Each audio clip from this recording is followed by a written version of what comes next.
Welcome back to TCM's Star of the Month celebration of George Brent, marking the start of a 24-hour marathon of his movies.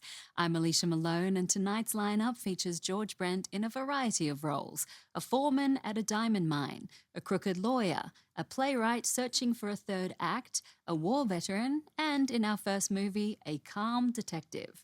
From 1933, directed by William Dieterle, it's From Headquarters. This is a fascinating little film, and apart from some flashbacks, it's set entirely in one day at a police station. The screenplay by Robert N. Lee and Peter Milne takes us step by step through the process of solving a case. When news arrives that a notorious playboy has committed suicide, the police suspect murder. Detective Stevens, played by George Brent, is assigned to the case, working alongside the hot-headed Sergeant Boggs, played by Eugene Pallette, and a forensic scientist who wishes for a nice, juicy murder, played by Edward Ellis. We see the autopsy, ballistics reports, toxicology reports, fingerprinting, interrogations, and more.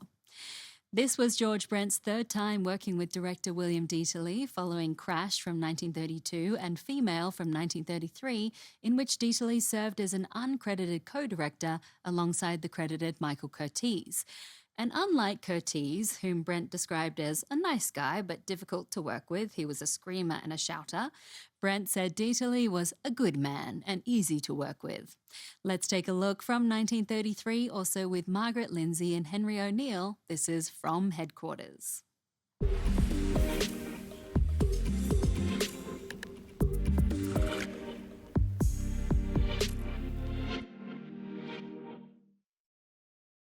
From Headquarters has a fairly basic plot and mystery, but what makes it so interesting to watch is its focus on police work and the scientific techniques used in the 1930s. It's especially fascinating to see today in the age of computers.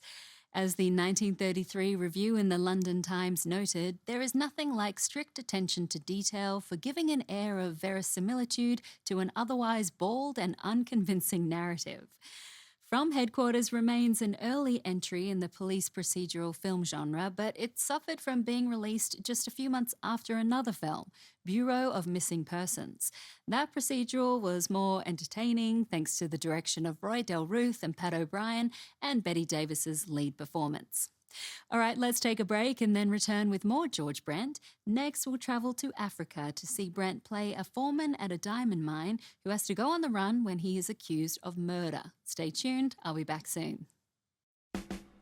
Next on TCM, south of Suez, then the man who talked too much, and later snowed under. We're up to our necks in George Brent tonight.